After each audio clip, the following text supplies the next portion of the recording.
بسم الله الرحمن الرحيم لا أقسم بيوم القيامة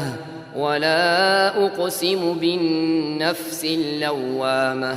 أيحسب الإنسان أن لن نجمع عظامه بلى قادرين على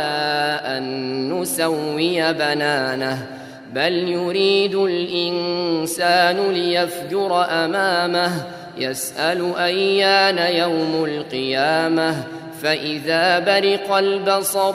وخسف القمر وجمع الشمس والقمر يقول الإنسان يومئذ أين المفر كلا لا وزر إلى ربك يومئذ المستقر ينبأ الإنسان يومئذ